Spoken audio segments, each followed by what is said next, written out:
Hello everyone, welcome back to my channel. Today we're going to talk about Jasmy. We're going to do the technical analysis, price prediction, what are the next moves for Jasmy. You're probably wondering, why are we going sideways? And all the other meme coins, altcoins are pumping like crazy, and why Jasmy is not growing. So we're going to cover this topic right now. I'm going to give you some tips from the experience I've had back in the days. I have a lot of experience, over 6 years of experience, and I've been through many bull runs, and I've been in this situation many times before, and I'm gonna give you some tips. All right, so stay tuned, make sure to subscribe, like this video, comment down below. It really helps me. I'm doing it, I'm excited to do it for you for free. And if you want to help me with my channel, you can just do those 3 things: subscribe, like this video, comment down below, whatever comment, it really helps me. All right, so first of all, what I see on this chart from my previous videos is this support right here. So I told you guys how important was that level, and that was really important level for possible purchases. So if you purchase Jasmy at this point, you should be around 30% of profit. To the very top, it would have been like 55% of profit. But right now we're just in this little channel right here, and we're going sideways. So in order to grow more, we need to break this level right here. So if we break it, retest it, we're gonna probably start pumping for real here, okay? Because we have pretty much no resistance over here. It should be a free growth, but first we need to break this 0.5 Fibonacci retracement level. But also there's a lot of resistance here. Looking back historically, it was a really tough level to break. But we finally broke it, but then we entered a little mini bear market over here, and we need to break this level again before growing more. Right now there's probably more hype for other coins. I've been into this situation many times before, and I remember especially with Polkadot grew like crazy in the previous bull run in 2020. But I remember I was waiting for months, and it was just so, I was really impatient. A lot of people were impatient, they were selling it. And I remember the time I held it. I never sold Polkadot in 2021 bull run. I'm gonna show you on the chart if I can find it, because this situation taught me a lot. And let's just come back to those times in 20. So I'm gonna show you what I'm talking about. Let's do the daily chart on Polkadot, going back all the way back to this dinosaur times. And I remember this time over here, I was holding.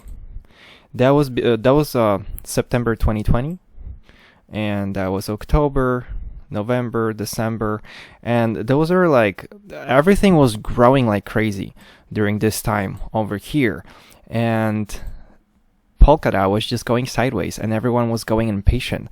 And look, just in December we had a breakout over here, and look what happened. We just freaking went so hard all the way up to 50. We went like 20x or something. All right, but a lot of people here were impatient because everything was going up except for Polkadot, and big whales were probably playing for patience. Like, so people lose patience, they were selling it, and big whales were buying back. And then we had this breakout over here right there, and we went all the way up. So that really taught me patience.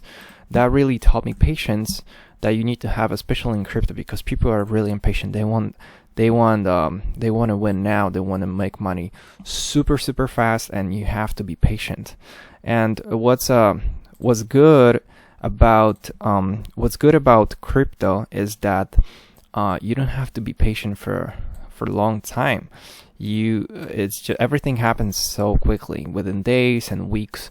So in traditional market, you have to wait months or sometimes even years. Here, everything happens really quickly. So we have to learn that. You have to learn patience. All right. So whenever we're gonna break this level, and especially this one, 618 here, then it should be a really easy way up from here. But right now, we're probably gonna go sideways, and we'll see how the market's gonna react. But Patience is the key when it comes to crypto, and of course you have to diversify, so you have to have a lot of allocations. So whenever something pumping, like for example Bong or Bonk right now, you can take profits from Bonk or Pepe or Dogecoin and put it into Jasmy or any other asset that's hasn't pumped yet. All right, so profit makes profit. So you have to take something that's like overhyped and have something that's still low, because when we look at CoinGecko, Jasmy, that's number 97. I remember Jasmy being around 50, so that means going all the way down to 97 means that the dominance of Jasmy of the crypto market went all the way down. Not all the way down, but it went down. So dominance is low, which is good because it means that this asset is not dominant in the market, and you want to invest in something that's not dominant yet, and you want to take profits from something that's like over dominant, like for example Dogecoin right now. Look at Dogecoin right now. Look at this chart. This is Dogecoin dominance is too high right now. All right, and imagine taking profits of that and putting it back into Jasmy right here.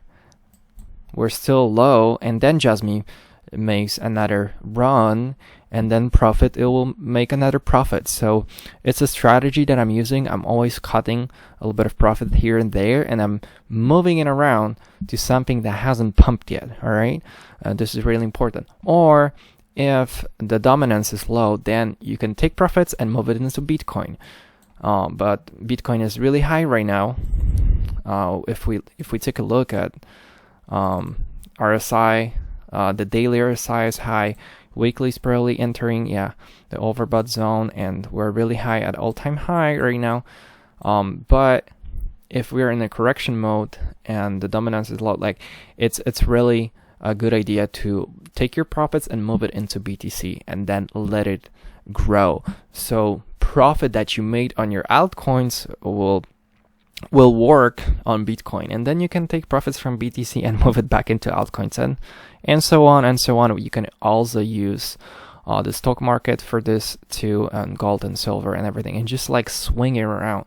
The markets are really dynamic, and the capital is flowing from one to another, and it's really wise to manage it properly. All right, so this is what I'm gonna be teaching on this channel, actually managing all those assets. I'm gonna make a lot of interesting content in the future. Right now it's me giving little lectures, just turning on my microphone and charts and like talking about that, but I'm gonna make sure to provide you with much better lectures and much better videos, and make sure to subscribe, because a lot of great content will be coming. All right, thank you so much for helping me. Thank you so much for liking videos and commenting. It really means a lot to me, and I'm gonna make sure to provide you with the best content. All right, so let's take a look at CBBI. Right now, let's take a look at the Crypto Fear and Greed Index. We were at 90 yesterday, which is crazy. Now we are at 83. We had a little correction, and as we take a look at this chart, look how high we are. We haven't been so high since 2021, which is crazy. For the last year, we are at the highest points, 83. We're at 90.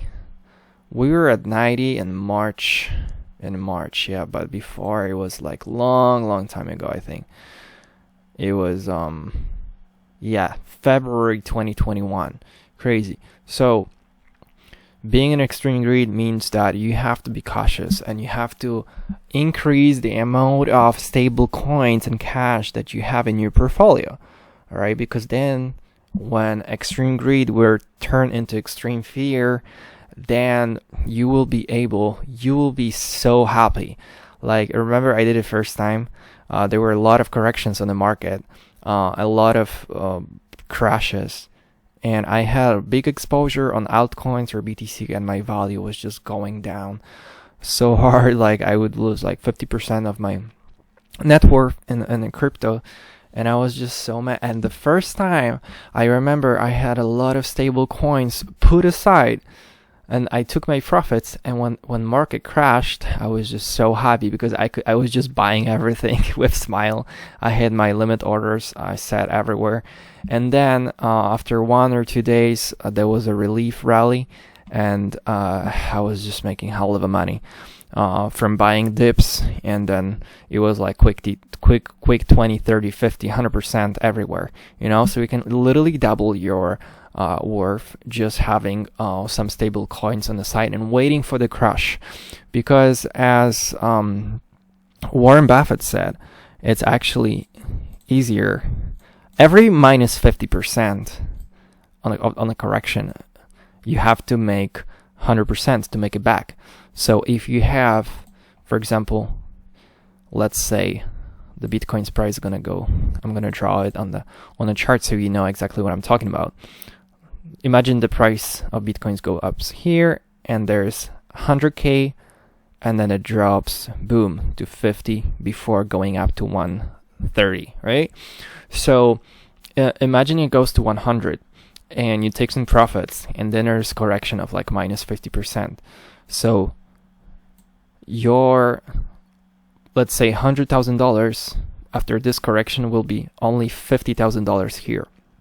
However, if you buy here for $100,000, here you have 200,000. Or if you buy for $50,000 here, and if it just recovers, if it just bounces back on the same spot here from 50k, you will have 100k here. So you will literally double everything. You will have 100% on the way up. On the way down, it's minus 50%, all right? So that's why buying the dips is so important, because by buying the dips, you can make twice more than on the way down, all right? So it's really, really important. And some people just hold it, and then they will lose 50%, and then the market recovers. But why wouldn't you take a little bit of profit? So yeah, I hope that's clear. I'm just gonna take a look at BTC dominance right now. Yeah, we're still here, so it's a perfect time to actually accumulate altcoins over here. So I'm gonna talk about it later, for sure.